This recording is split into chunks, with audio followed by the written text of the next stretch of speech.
Hello guys, sa today's video magdula mig basketball. Sayo ko sa buntag nagmata. It's 4 AM in the morning, nandot brush ko. Ayun. So siyempre kinahanglan nating magsuot ng sapatos para ready na tayo magdula og basketball. So dulaan ni Ron og naniya nangyud ang ako ang amigo nga kagwag sayo kay sa buntag niya sa balay para maglakaw-lakaw mi papuntang simbahan. Ayun, ang layo-layo nito guys, kaya yun, naglakad na lang kami para daw mag-exercise kami at mag-energetic sa laro mamaya. O, diba? Mag-jogging-jogging kunuhay gamay. Ayun, ganito kalayo yung nilalakad namin guys. Ayan naman, andito na kami, malapit na masyado, pero malayo pa talaga to guys.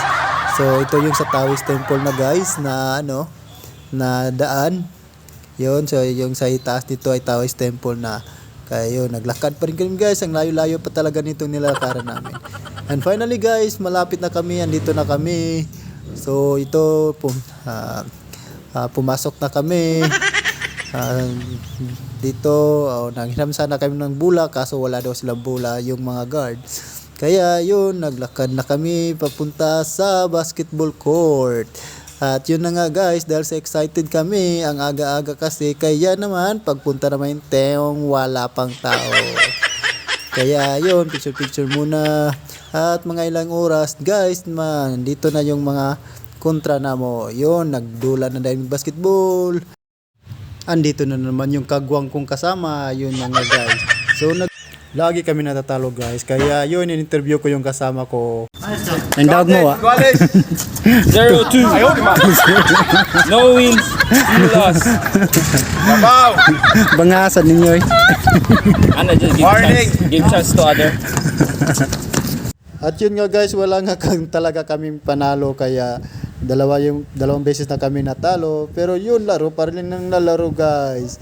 Kaya yun, kahit na kinakapoy na kami guys, sige, laro gihapon guys, dagan gihapon guys, bisan kapoy na kayo. Kaya yun, so nimbalik akong kauban ng dula guys, para gusto nyong manimalos guys. Yun, walang gihapon siya kasyat guys, kaya sige, banat gihapon siya dula guys, para ganahan siya nga mubalos.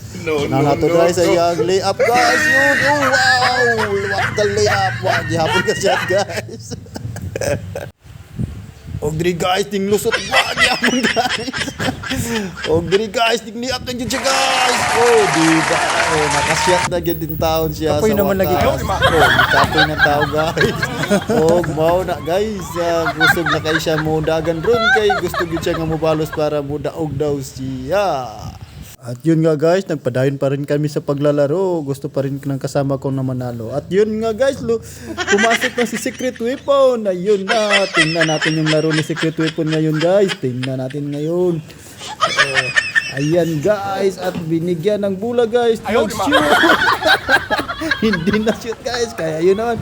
Kaya ito na naman guys, binigyan naman bula guys. At yun, nag-shoot na naman guys. Wala. Dog mo. Yeah. Dog mo.